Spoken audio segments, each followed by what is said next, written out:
It's all in the head. If you strike out, it's all in the head. What are you going to do next time? You bobble the ball. What are you going to do next time? It's all in your head. Did you first stop to think what you did wrong, or did you pout and cry about it? We Rad Dads, bringing a soft edge to a hard topic.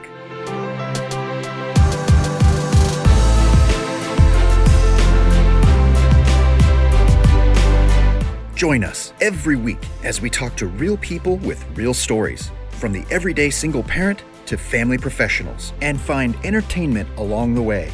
Join me, Walter J. Eggers, as I discover and share wisdom. Positive changes start here. Episode 15.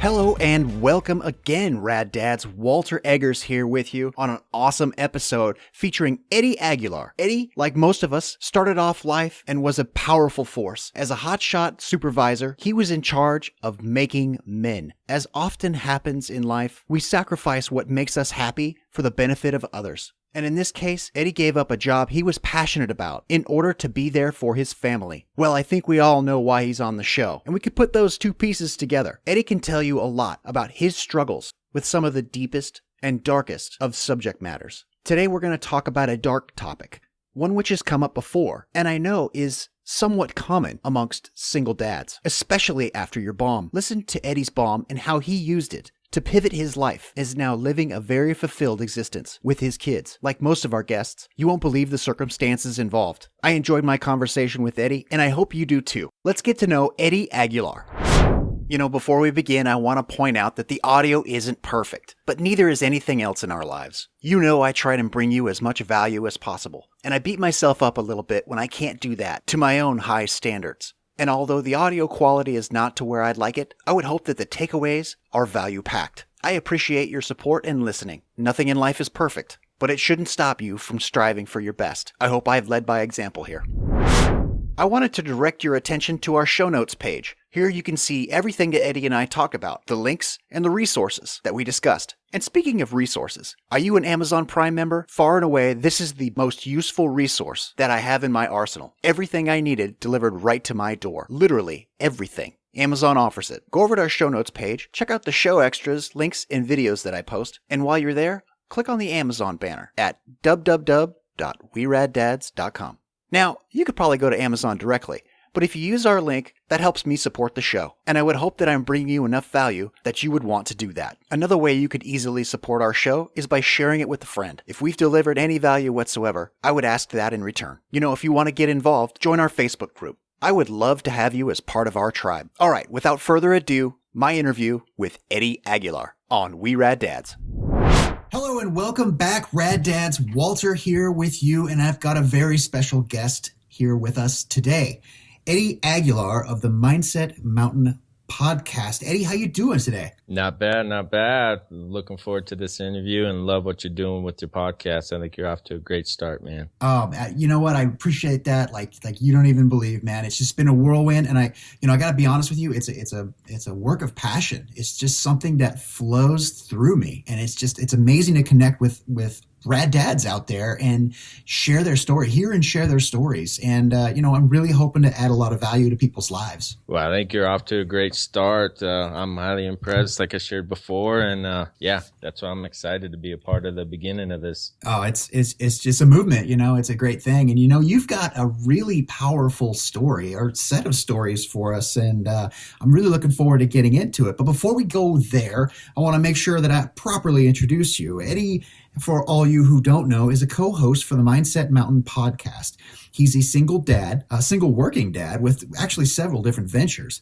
He's an aspiring author and a champion for suicide awareness. Just got all these irons in the fire over there, man. I love that. Yeah, it's I used to have photography in there too, but I needed to back off on some of it. So yeah, well, maybe it'll come back around. Who knows? And one thing I did kind of gloss over, because we do have quite a quotient of hotshots on here, but you're also, like me, a recovering hotshot. Oh yeah, it's today I smelled they're doing a prescribed burn and I smelled it, and it's just one of those a big deep breath in through the nostrils. It's just, I love that smell and that lifestyle. Or anytime I hear a helicopter, I think about being picked up off a heli spot. Or Oh, absolutely. It just takes you right back to the trenches. Oh yeah, it was a big part of life for me, and something I missed. I don't regret leaving, but it's, once a hot shot, always a hot shot. Yeah, absolutely. My crew colors were blue, and I always tell people that I bleed blue, and that's just all there is to it, Yeah, well, we're the Blue Ridge Hot Shots where I was at, so yeah, nice. Blue too. Sweet. Brothers from another mother. Awesome. Well, we got a nice little intro there, but I'm sure we glossed over some really important things. So why don't you take a moment and kind of fill us in on some things that maybe we missed, and we'll go from there. Well, I'm a small town boy. I grew up in Williams, Arizona, which is just 30 miles west of Flagstaff, where I'm at now. My dad was a Vietnam vet, Purple Heart recipient. My mom, awesome mom, very strong woman who ended up pretty much raising me and my brother growing up. And my dad was he was around, but it was mostly my mom. So got two brothers. One of them's a half brother, and then I'm blessed with a 16-year-old daughter and a 13-year-old son. Awesome. Yeah. So how is it living the life with teenagers as a single dad? It's a double-edged sword. Yeah, I'll bet. It's one of those ones. It's like, all right, you guys are cooking. All right, great. And then another time it's like, oh, shoot, I let you guys cook.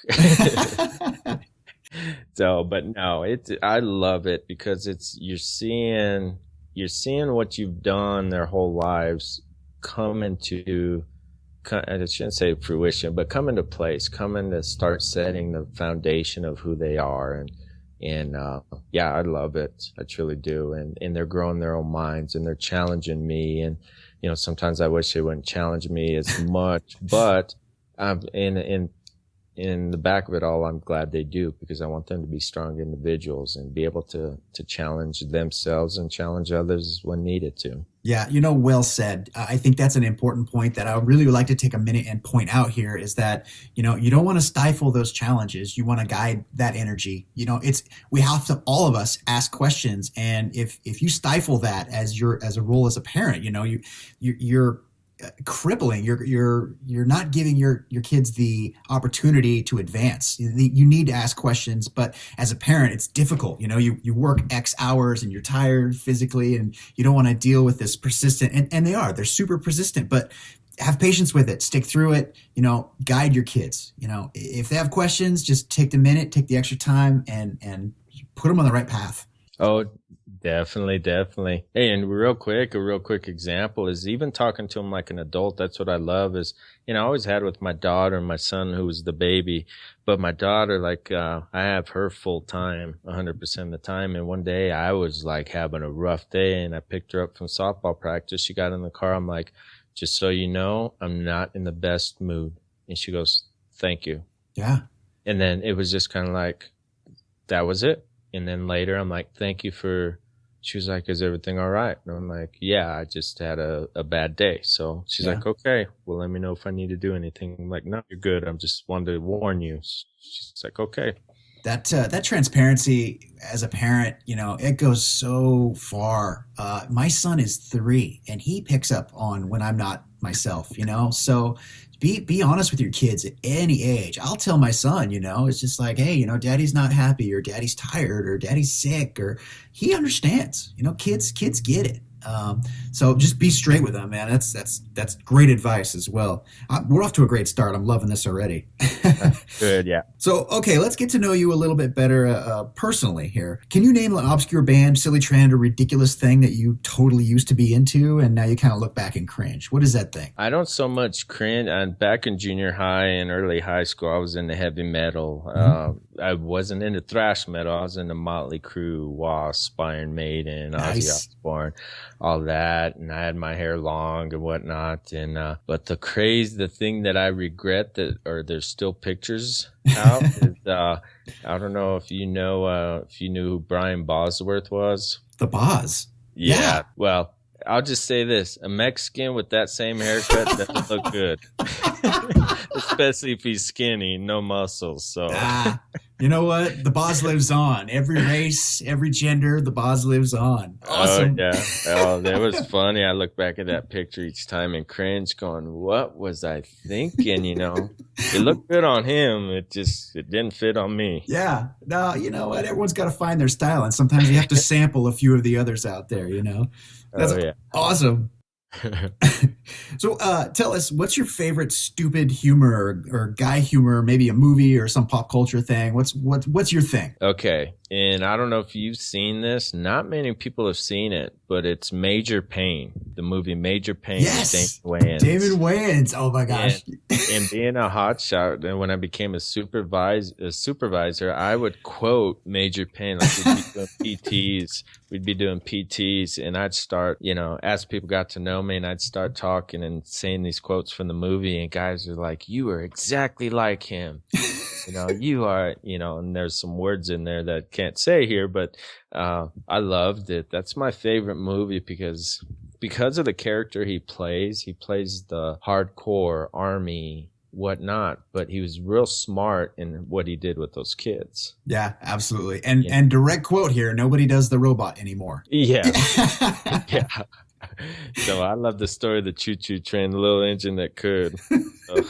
He plays that character really well. I mean, it's really hard to watch that movie and just not crack up. I mean, maybe that's stupid guy humor, but I'm in. Sign me up. Oh, I tell you what, there's points in my life where I'd be unhappy or whatnot, and I'm like, I got to throw in Major Payne, and it would just make me. I mean, that was my go-to movie. It's stupid, it's hilarious, but it was funny, and there's you can see exactly what his character does, and a lot of people, even my kids, said they're like, Dad, you're a lot like Major Payne in certain ways. So. Yeah, sometimes we need that little boost, that added little rush of make me happy for a little bit, and that's where the stupid humor comes in. At least that's my theory. I don't know. I mean, I agree with it. Awesome.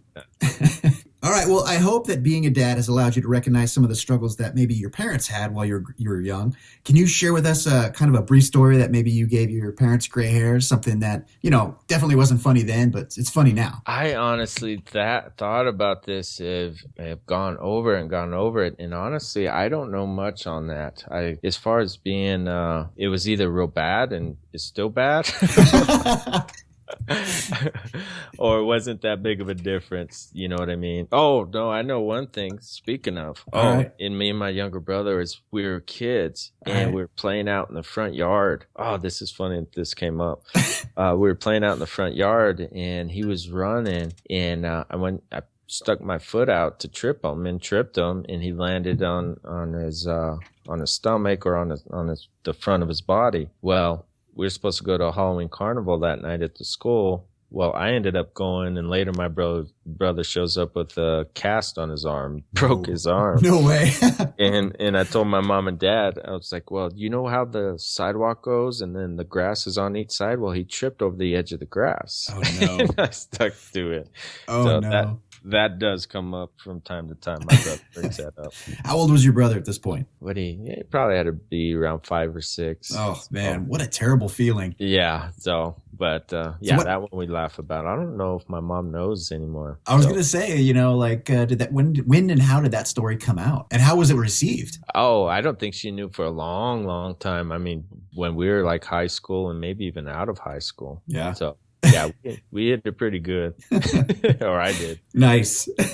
All right, cool. Can you tell us something about you that maybe nobody or very few people know? Okay, being the manly man I am, the ex-hotshot for 10 years, wildland firefighter for 2, is chick flicks, dude. Really? Yeah, chick flicks. I like chick flicks. And some people are like, man, why do you not very many people know, but I've always wanted to figure out what type of woman I want, and what type of woman would be right for me. And seriously, I'd watch a chick flick going, oh, there's some key points in that movie. Ooh, I like it. You're doing homework. Oh, yeah, it's homework. And I don't, on TV, I don't have to pay for it on the weekends, but luckily I've got a girlfriend now. But honestly, chick flicks, it had been something that I would sit and watch chick flicks. is a lot of it was that reason. That is quite the confession. I'm surprised. At first I was like, well, wait a minute. And now that you explain it, it's like, oh, right. Genius. Oh. Yeah, there's value in those. Right. Guys, you single guys out there.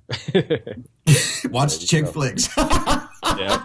A quick story on my part. I actually recently decided to go to watch a movie, and I was like, only friend available, also another single guy. Don't take another single guy friend to go watch a romantic comedy, all right? Just words of advice here, all right? Just you can see where that's going, and just kind of stay away from that. That's funny. No, that's where you even go see a manly movie you won't like, but you're like, hey, man, we're here, buds. We got to get our testosterone going. Right. Well, walking in there, I didn't have any idea it was a romantic comedy. I was like, oh, comedy, sweet. I could go for comedy. I could get up a little bit. I need to get my attitude up a little bit. And turns out it was a romantic comedy. So I cried into the popcorn, and, that did not happen. That's funny.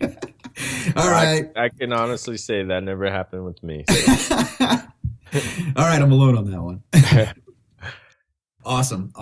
So, okay, we're going to dive into it here. And, before we start, I always have this mantra and words of motivation, something that I live by, and I want to see how it resonates with you. It's a quote from Charles Swindoll. It says, life is 10% what happens to you and 90% how you react to it. How does that work for you, Eddie? I believe that to 100%.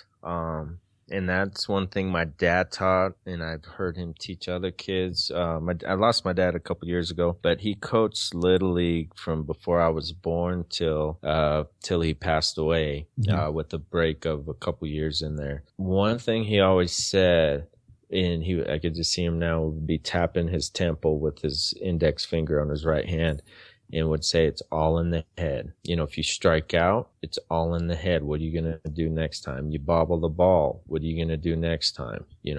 Whatever you do, what are you going to do next time? It's all in your head. You struck out. Did you first stop to think what you did wrong, or did you pout and cry about it? So I agree with that 100%. So I'm seeing the foundations of Mindset Mountain here. This is, get your head in the game, get your attitude right, get your mind right. That sounds like this was the beginnings of kind of where you're at now. Definitely. It's my dad was very cerebral, and that's where I got a lot of it from. Awesome. Yeah, it's good stuff. I mean, man, guys out there, I cannot stress enough to embody that male figure.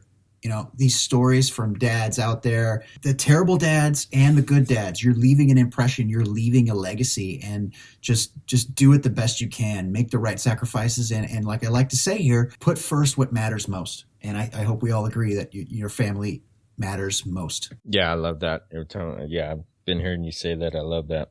What are your initial thoughts when a man identifies himself as a non-traditional parent? Single, stay-at-home, divorced, remarried, all that stuff. My initial reaction is just like, I wonder what his story is. Yeah. What's the story? I don't judge by any means. I just always kind of wonder what the story is. And if I don't try and bring it up, but if they're willing to go there or want to go there, then I'll kind of roll with or flow with it. But I don't make any judgment, because it's like I don't want to be judged in the negative manner for myself as a single dad. So I'm not sure in the heck I can do that. But more and more common nowadays, and I'm starting to have more friends that are actually having their kids pretty much full time now. Awesome. Which is changing nowadays, and this is no criticism towards men or women. It's kind of crazy to see how things are shifting.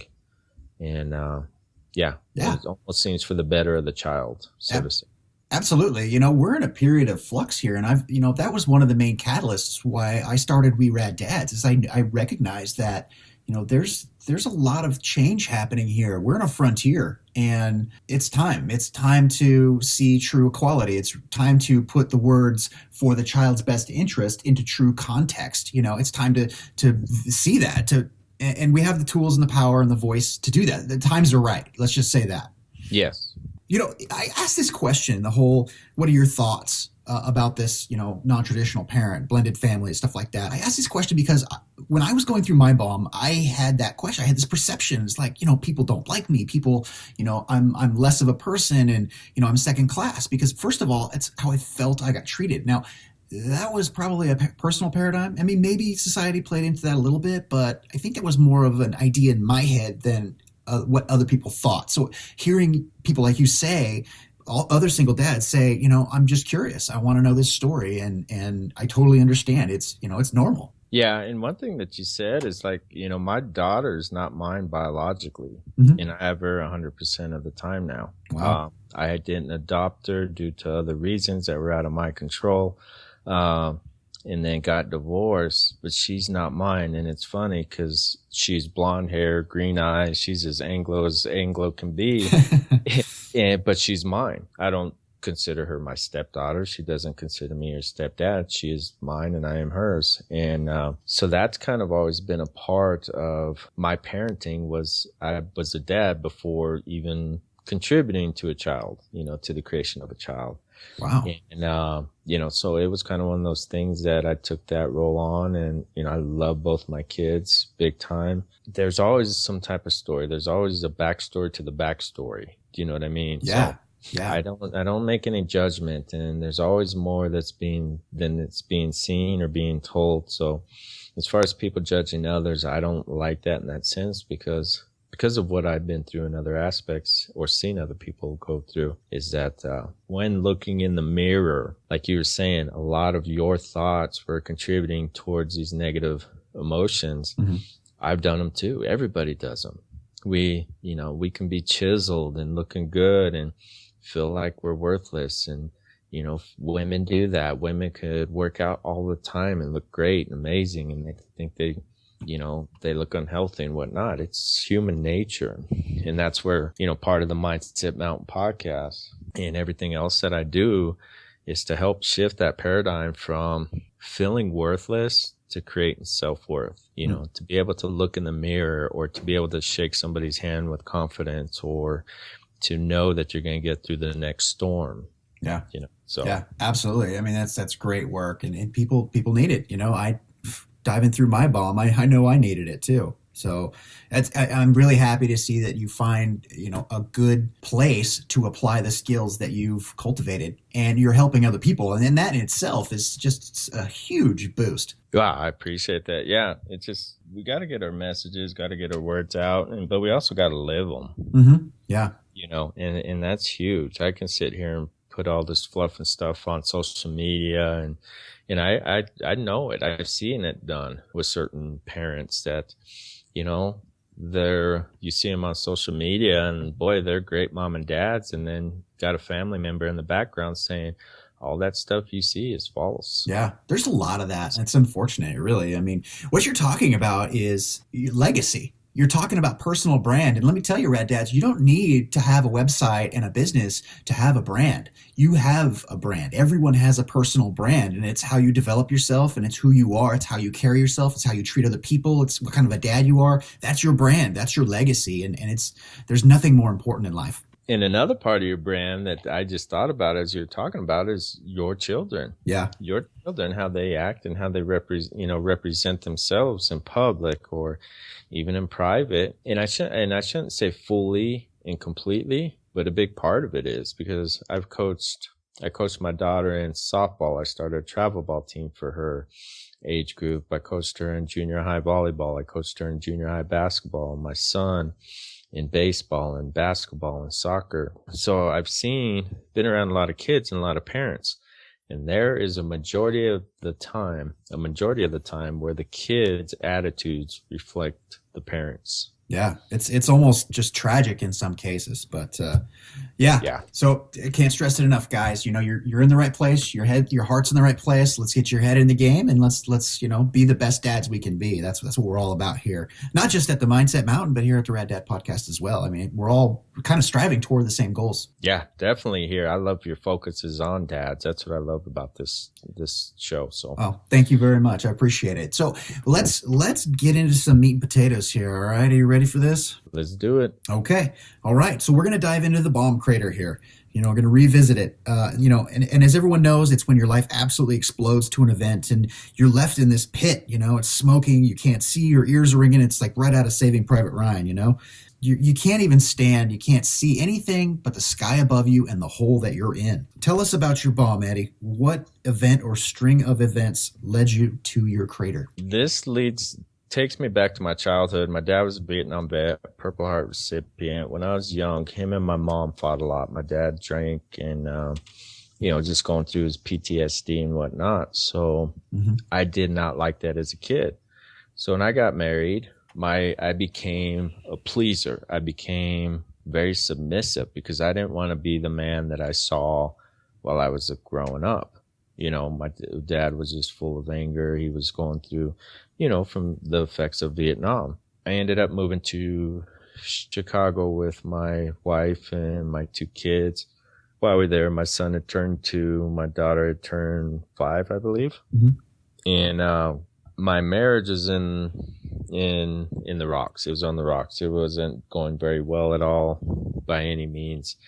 And so I had one friend back here in Arizona that I was reaching out to, but he was going through his stuff. And so part of my medicine was to try and help him, to reach out to him, because if I couldn't be strong for me, at least I could be strong for somebody else. And maybe in turn, it'll help me grow some strength for myself. And I had a bad feeling that it was going to end in one way or another. And one day I left to work early because of what was going on at home. I left home at 6 o'clock in the morning, 7 o'clock, got to work. And mind you, I go from being a hotshot supervisor on a hotshot crew to where I was very strong mentally. I was very strong, very, very strong mentally. And it was hard to break me, and to pushing guys beyond their limits, to making them stronger and tougher. I go from that guy to sitting at a kiosk selling cell phones. Yeah. Yeah. In a marriage that wasn't going good at all. It was failing. I'm wondering what's going on in my life. And so I'm at work early at this mall, and this young black dude comes in, and he's like, "Hey, what's going on?" I'm checking my phone. I'm like, "Well, I can't boot up the computers yet," whatnot, so on and so forth. And he's like, "Oh, is that a Bible out there?" And I'm like, "A Bible?" And he turned around, and I was like, "Oh, no, that's my day planner." I said, "God knows I need a Bible right now." And he's like, "Oh, I'm a youth minister," and so on and so forth. He's like, I've been saved by God, and, all my friends, a lot of my friends are dead or in jail. And I said, "I have a friend back home that, and he was an ex-hotshot as well." And Small world. I go, he spent time in prison. I go, when I met him, because I actually hired him on our hotshot crew. I go, when I met him, he was sober, committed his life to God, was doing great. And I go, now he's on a downward spiral. And this guy goes, "Don't worry, man, God will save him." And right then the phone started ringing, my cell phone. So I looked, and I'm like, "Oh, we don't have your number." And he looks, he's like, "Oh, I'm at that next kiosk. I'm not with you guys. I'm with that company." He's like, "Hey, I'll pray for your brother." And I'm like, "All right." Well, I look at the phone. It's the guy I was talking about. It was his dad. So I answered the phone. This young man walks away, and I'm like, "Hey, what's going on?" He's like, "Robert would have wanted me to call you." And I go, "What do you mean?" He's like, "We're about to take him off life support. He shot himself." And so I was like, I didn't know what to say. I didn't know what to do. I'm like, "I'm so sorry," and I just felt helpless. So that just killed me. And I felt like I let him down. I should have called him one more time. I should have texted him one more time, and so on and so forth. So I get off work, and I go to drive home, and I go to grab my phone to call him, to let him know that a friend of mine, and I'm like, "Oh, wait, he's not going to answer the phone." Yeah. And so it was a tough go for the few days. And me and my wife at the time got into an argument, and she left the home, took one of my kids, and I grabbed a 12 gauge after having a couple beers, because I'm like, this is it. I'm done. I give up. Robert just did it. I understand his pain. And had a loaded 12 gauge, Remington 870 Wingmaster, finger on the trigger, safety off. And as I started feeling pressure on the trigger, I heard Robert's voice. And as soon as I heard his voice, I pushed the gun away from me and just started crying. Wow. And I just cried and I cried. And then later the police showed up because my ex or my wife at the time called the cops, and I'm like, nope, everything's good. And after that point, I made a decision I looked at my life, I looked at the life of my children, and I realized that even my own kids couldn't make me happy. And that was a horrible, horrible feeling. And so I made a vow to myself to get back to Arizona come summertime. I was just going to finish out the spring there. And then I left Chicago on Father's Day and decided was going to leave my kids. But fortunately, I brought my kids with me for the summer to kind of help the transition other than just leaving. So, yeah. But yeah, it was a tough one.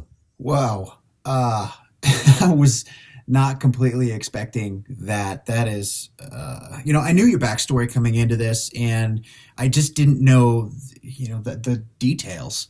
And first of all, I'm sorry. I'm sorry that it happened. And at the same time, I can't be completely sorry, and I mean this in the best of ways, obviously, in that because of that circumstance, because of that, now you are the person you are today. Those tribulations, that crater, if you can get up one more time, if you get up one more time, then you get knocked down. That's how you win. That's the only way through it. And how did you get back up after that? One thing I was being told day in and day out was I was a failure, and that if my kids were well aware enough that they would have been disappointed in me. And I started believing it. And then after that night, I'm like, wait a minute. The only way I'll ever fail or find out if I'm a failure is the day I die, whether I stuck to who the person I was meant to be, whether I did or didn't. And by taking my own life, I will have failed. Yeah. I will have failed my children. I would have failed myself. I would have failed my family. I would have failed God. And so when I got back to Arizona, what I did was I called on my way back and because I used to own a tree company. Mm-hmm. And I sold my share when I left Arizona. And so I called my old buddy, partner, and like, hey, dude, I'm coming back. I need a job. He's like, all right, got you. Just let me know when you want to start and you're working. So I'm like, all right, cool. As soon as I got back to town, me and my kids were stopped at Chili's. And we were in Chili's just eating. And one of my other friends came in who I used to live with when I was hotshotting, comes walking in. And I'm like, oh, dude, what are you doing? He's like, I saw your truck outside. I'm like, did you even know I was in town? He's like, no, but I knew it was your truck. And I was like, holy cow. So everything, I was back in my element, where I was appreciated, where, I knew I had some type of value. So I had to put myself in a place where I knew I had value, even if I didn't believe it. You know what I mean? Yeah. And so and then I started diving in the Bible. I'm like, all right, God, you or Robert or whoever spoke to me that night, there's a reason I'm meant to be here. Yeah. And so started diving into my faith. I'm not going to say I turned hardcore Christian because I didn't, but I started finding stuff outside of myself that had more meaning, that could give meaning towards my life and what I had been through. And at that time, Robert was probably number 7 or number 8 suicide I dealt with. And I've dealt with over 15 suicides. So you'd think after 6 or 7 that I would be the last person to do it. No, I still hit that breaking point. I can't even fathom 15. I can't fathom 1. How? I don't know. There's no real question there. It's just, you've seen it. You've been there. And that, I assume, is why you're so involved with suicide prevention. You have an innate skill set of recognizing the symptoms and the feelings and the thoughts. And what I like to point out here is that you began by changing your element. You changed the scenery in your life, and you said that immediately helped. And the second step is you started looking for answers. And I think answers and information, and with that change in scenery, I think that sets you on the right course. And so where, physically and emotionally there, you mentioned there was alcohol involved in the incident, right? So was there any more other destructive behavior, or was that like cold turkey done? You know, you're making changes at that point. But see, here's the whole thing. I didn't have enough money to be an alcoholic. I mean, yeah, I've been there. I didn't. I mean, I was struggling financially. I mean, I went from making 70-something thousand a year to selling cell phones at a kiosk to where I'm like, it's supposed to be the other way around, isn't it? Yeah. And so I never got into drugs. I never got into drugs for sure. I drank, but I never like got sloppy drunk every night on purpose. I would have a couple beers to try and take the edge off, but I wouldn't eat. If it came down to, go buy a tall boy or get something to eat, I chose a tall boy, Yeah. But it wasn't like I drank hardcore and got drunk. That night I hit a point because of what had happened. I felt like I let Robert down. I felt like I let myself down, my kids down, my mom down, my dad down. And I had a little bit more to drink that night, but I still wasn't like wasted drunk. It was just kind of to take the edge off. But yeah. I drank a little bit more that night because I was like, screw this, I'm done. Yeah. Wow. I might have cracked a tall boy myself in that circumstance. Do you still feel that you let those people down? No. And that happened recently. I went to a funeral last year. Another guy, he was an ex-Hotshot, but I knew him through his brothers and whatnot. And he reached out to me one night. It was, I would go to bed early because I was doing a lot of work online, and I woke up about 1:30 in the morning. No, it was about 1:30, 2:30, somewhere around there. And I was pretty well rested. I'm like, all right, maybe I'll do some work. And I had a message from this guy, and, he sent me a message. He's like, he sent me a friend request. So I'm like, oh, it's cool.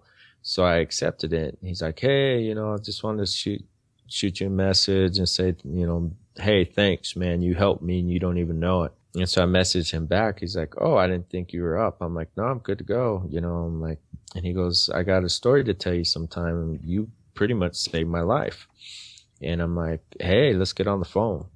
And he's like, yeah, okay, cool. So he's like, man, I was watching your videos on YouTube, and I don't even know what videos. But he goes, I was watching your videos. He goes, man, I've been contemplating suicide. I mean, I've been doing it for some time, and tonight I hit a breaking point, and for whatever reason, I watched your videos, and you saved my life. And I'm like, well, cool. We talked and whatnot. Well, about a year later, which is about a year ago, a year later, I see RIP on his Facebook page. Oh, no. And I'm like, you got to be kidding me. And so I reached out to another friend. I'm like, hey, what's going on with so-and-so? And she's like, yeah, he had taken his life. And I knew he did. And I'm like, oh. And I immediately go on, Eddie, why didn't you reach out to him? You knew he was hurting. You knew, it's like, how come you didn't do that? And then I stopped. I'm like, Eddie, you can't save everybody. You can't reach out to every individual. He knew you had an open door policy with him. You let him know to message you, to call you, to text you, if he needed to talk. So it's like, there's got to be some accountability on his part too. And with my buddy Robert, when I came back, I worked with his mom because he was the only child. Mm-hmm. His mom just became a shell of the woman she was. Yeah. So I would talk to her all the time, and I'd go see her and whatnot. And Robert left behind a daughter. Mm. And so what they would do is every Thanksgiving, before Thanksgiving, I'd go do, because I was doing photography at the time, I'd go take their family pictures with Robert's mom, Robert's dad, and Robert's daughter. And I'd go take pictures, and I would always have a talk. We'd always talk, and she would just hold on that it was her fault. And I'm like, have you ever gotten mad at him? And she's like, no, it's my fault. And I'm like, you need to be mad at him. You need to be PO'd with him. You need to be screaming at him. You need to do these things. And she's like, no, why? And I'm like, because he let you down. Mm-hmm. I go, but you need to forgive him too, and forgive yourself. And it took several years. And then one year I went, I edited the pictures, and I kid you not, I started crying because you could see that she had finally let go. And I went back and I said, this is the best I've ever seen. I go, you let go, didn't you? She goes, yes, thanks to you. A year ago, I let go. And so I knew it wasn't my fault. I knew it wasn't, because there was points where he wasn't answering my calls or my texts. So, there goes to be an accountability on those person. Is he less of a person because he did it? No. He hit a rough spot. I know what it's like to be there. So I'm not going to discredit anybody that has or has thought about going there. Yeah. You made yourself available, and it sounded like you did everything you could, but you can't force people to see life your way. I mean, that's part of the reason we're single dads. It's just, you decided to make a break and do the best you could. And again, I'm sorry for your circumstance. It's just life changing, and it's not just your life. That's the point here.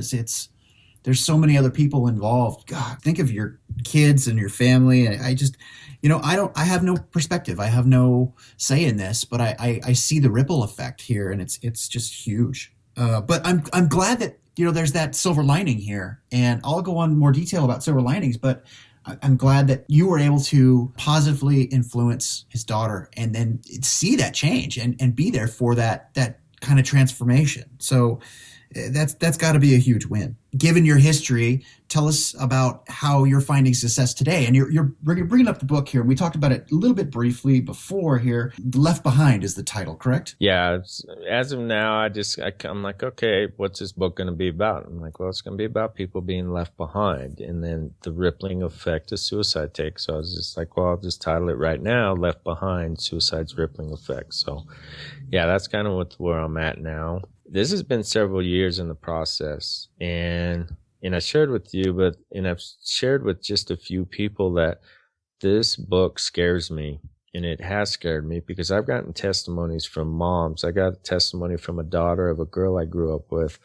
I got testimonies from brothers. I got testimony that some say, God got me through this, and another person's point of view is, I don't believe in God because God would have saved my family member. Mm-hmm.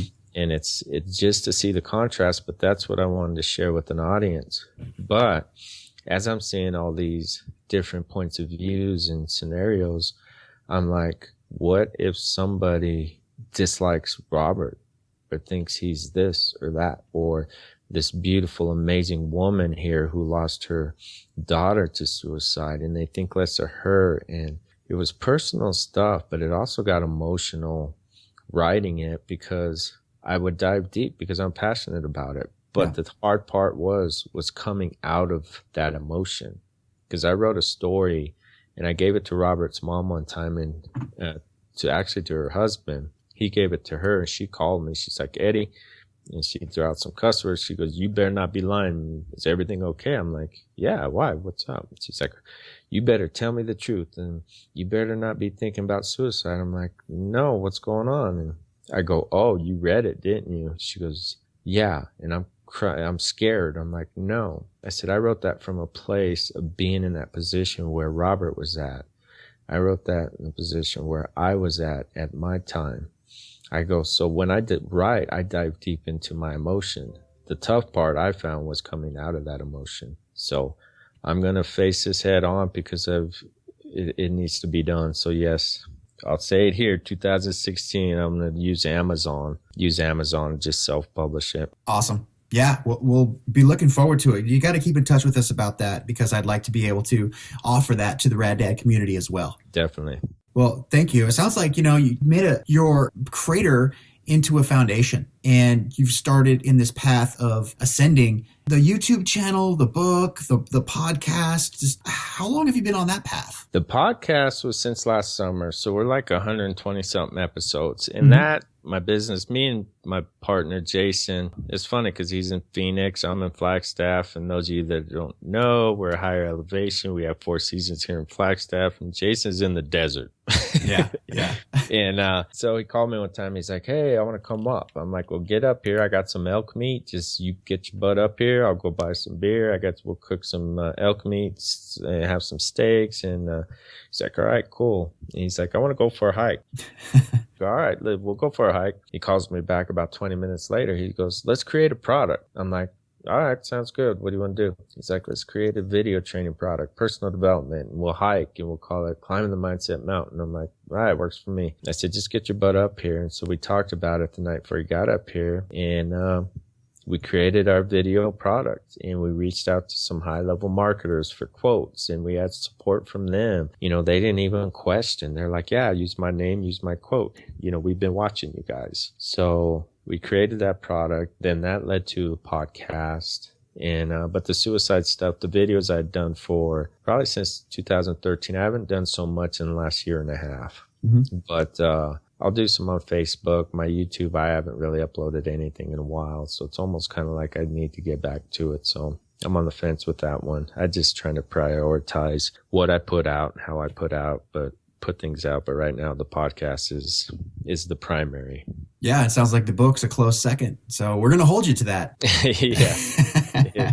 And you know what? I don't have an issue with having an accountability partner. So guess what? You might be one of them. All right. Sign me up. I'm there.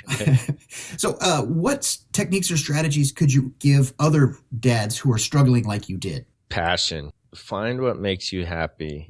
I emphasize this quite a bit, is self-awareness. You know, you see your buddy over here, that different personality that does different things. Don't go try and be him. Or this person over there that is this way and that's not you. Don't try and be that person.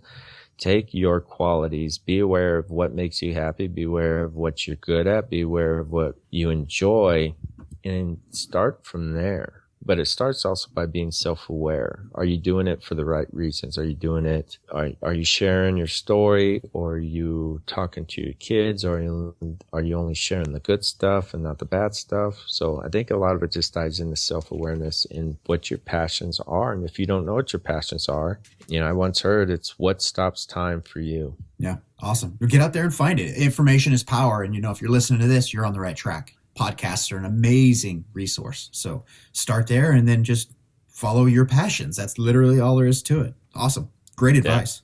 Yeah. Reading.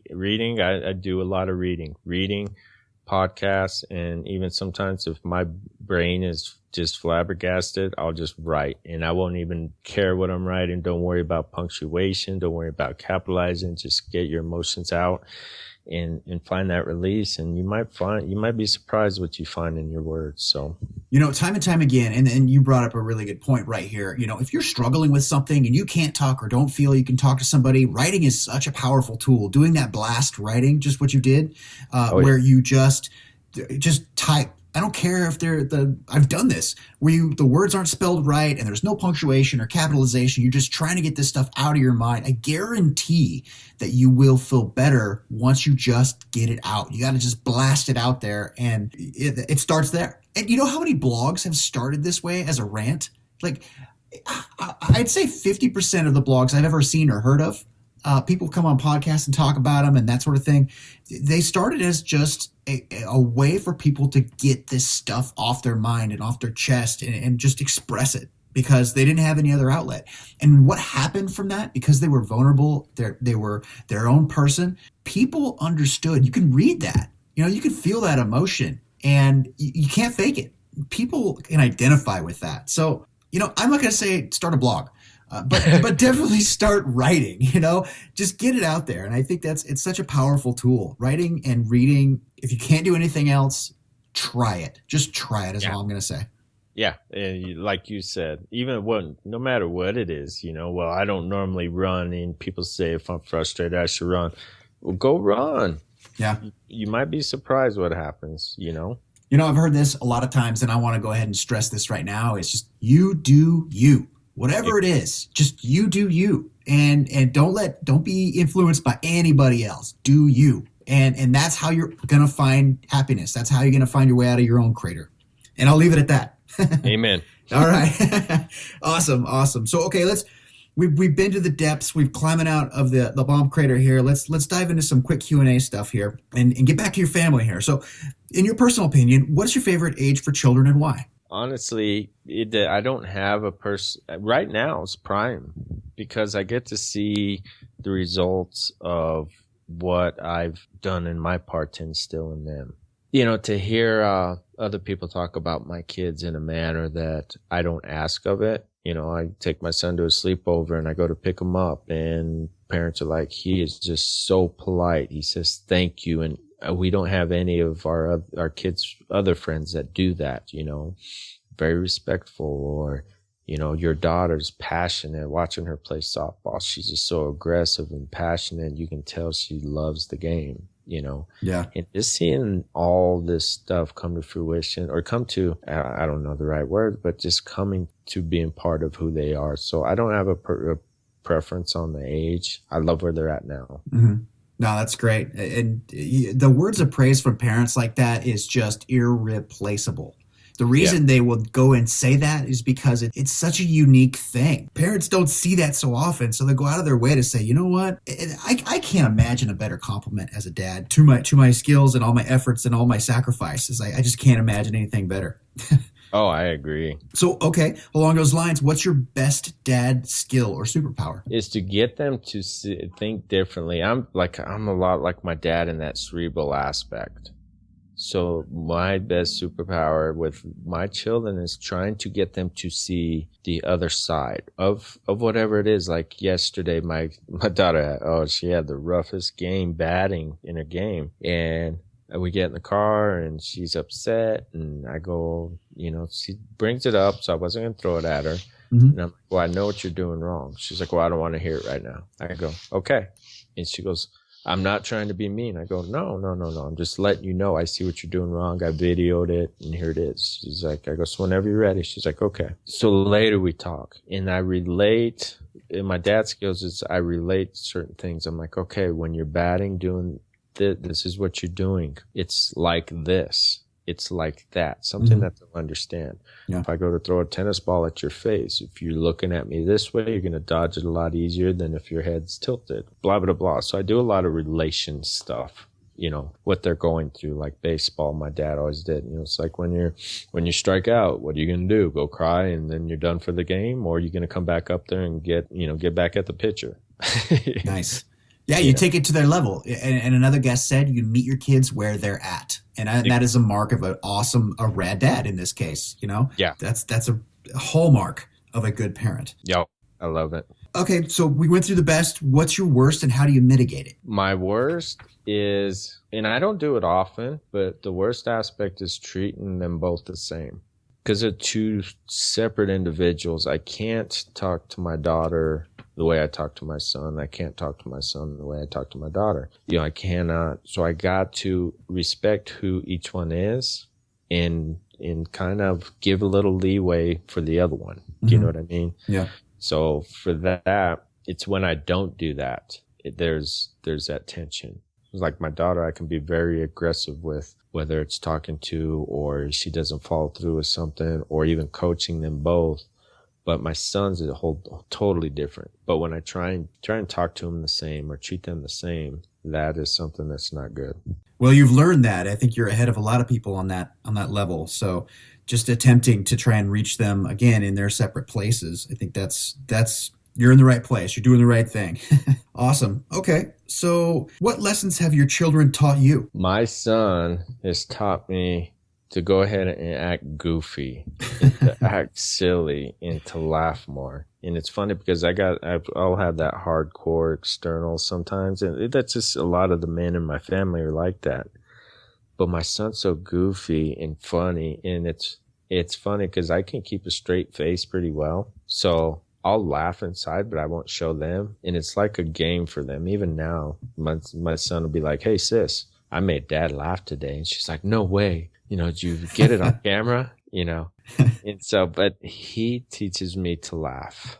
My daughter teaches me to be more open because she's the type, she's on her wall, and I don't teach her this. She has, a picture of France, a picture of this, a picture of that. She has a vision for herself already at the age of 16 that very few adults have for themselves. That's awesome to have that vision, to have that connection with your son. And, I think kids are a permission slip to act like a kid again. Personally, I love it. I love, taking it to their level. And every day I do my best. My son's 3, so it's a different paradigm than yours. But kids remind you that, there's a part of you that is still a kid, and to enjoy that with them as well. And as far as your daughter goes, I mean, it sounds like she is very focused on where she wants to go. And I think that is definitely something as a parent you need to continue to encourage, even though it didn't even start from you. So foster that wonder. Oh, yeah. No, I've always told her, like, college, I'm like, girl, you graduate from high school, you get the heck out of here. I'm like, you can always come back. Yeah,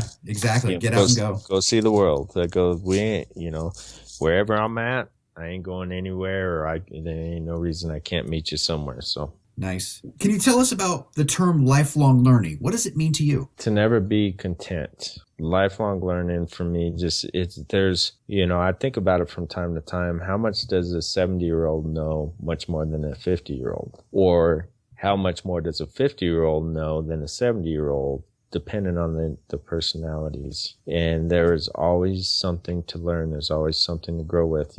There's stuff that, especially now for us older parents, that our kids are teaching us with technology. I mean, they're doing this stuff.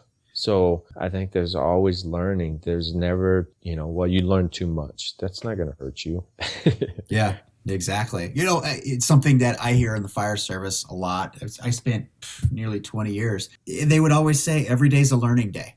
And it's so true. And the other thing they would say, and it's super cliche, but the day you stop learning is the day you die. Now, maybe not physically, but yeah, to some level, if you just quit, you're done. You just stall out after a while. If you want to propel yourself forward, if you want to change and grow, and that's what we're all about here, is just learn something, just a little something.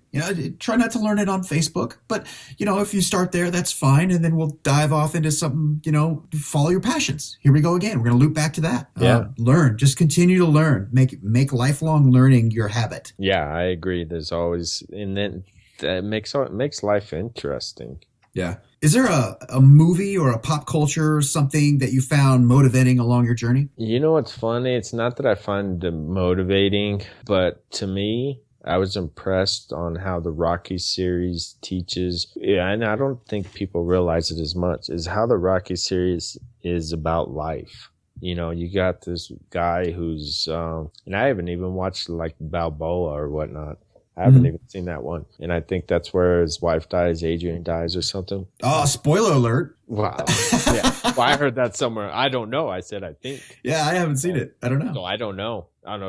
But I heard somebody else talking about it. But anyways, the point is that whole series is a lot. It's not just like, this, young dude comes up and, I mean, think about Rocky itself. You expect Rocky to win that fight. Right? Mm-hmm. At the end of the first original Rocky. Well, he doesn't. Yeah. And if you haven't seen the movie, I'm sorry if I spoiled that one. That one's been around for a long time. 20 years old. Yeah. But the point is each series, it shows an aspect of life, from highs to lows to highs to lows to highs to lows, rather than it's always a high at the end, Yeah, he lost, but what did he really lose? And that's a lot of relation to life. So I'm impressed that movie just because somebody because Sylvester Stallone took that story. And I don't know if he wrote the other stories, but he took it and made it about life and made it real, not just some on-screen deal. Sylvester Stallone is very inspiring. And I'm just going to make this into a small tangent here, but that story of the first Rocky movie is in itself very inspiring. And there's a short clip where he goes through the mantra, and it comes back to what I said earlier is, life is not about how hard you can hit. It's about how hard you get hit and keep moving. There's a ton of motivation, like short clips on Facebook on YouTube, and I'll try and get one up on the show notes as well. But I'll also get a link to the actual story behind the first Rocky movie, and it's just that's such a great example. It is, and what's funny is that I didn't realize it till now. The story of him writing, and I'll let you share that through show notes or not, but the story of how he wrote that at first was so short notice, and it makes me think, and I just thought about this the other day, and it's funny that I even brought it up because it wasn't on purpose, is, okay, now why can't you get your book done? There you go. I mean, you want an accountability partner, man. Bam, I delivered. There you go. You're on top of it, man. All right, Eddie, can you share a personal public service announcement with us? Something that you identify with and you want to kind of draw everyone's attention to? Well, a lot of what I talk about is the mindset aspect and the suicide aspect of what's impacted my life. But another thing that has impacted my life is my dad being a Vietnam vet, and knowing, how should I say this? I have an uncle that's my age that donated a kidney to his father-in-law, and he went to a VA hospital up in Oregon and whatnot. And he was talking about how bad and how underfunded the VA hospital was up there. And I've looked into the Wounded Warriors Project, but I've also read some things on how much money actually goes to veterans. What I'd like to do and get to a point is where I can I can donate to the actual veterans VA hospitals themselves. That way the money's going right towards them and it's going towards the veterans who are in there. Having a dad that was a Vietnam vet, seeing him suffer with PTSD, seeing what these soldiers are coming back for me, for you to be able to be here on this podcast, to create this podcast, to create an opportunity for our kids, goes back to the veterans. And I wanted to be a soldier, but my dad talked me out of it. When Desert Storm broke out, I said, Dad, I want to enlist. And he did everything he could to talk me out of it because he didn't want me coming back the way he came back. So I think that's huge. I want to show respect towards those, especially those that are suffering PTSD, because yes, that's still kind of related to suicide, but that came at a price. And not only did they come back different, their families lost that person that left. So. Yeah, absolutely. Is there a web address or something where we can go and find out more information? I don't have one, but I would say find a local VA hospital in your area or nearby, or if not there, yes, donate to Wounded Warriors Wounded Warriors Project, because, that's where my heart passion lies. So, nice. Having dealt with the suicides is one thing, but having somebody that fought for me and my kids take their lives after having been so strong, that crushes me. So if we can help them, that'd be a blessing. Yeah, absolutely. I cannot get behind veterans and service members enough. And I want to take this moment to really just throw a huge shout out to everyone in my life, in my circle, and people that I don't know who are in the service. You are what makes America strong. You are the front line of our freedom. And I don't want to disguise or hide that at all. Like I stand behind you. So thank you for your service. And anytime you see anybody, and I've been doing this lately, so this is kind of a call to action here, guys.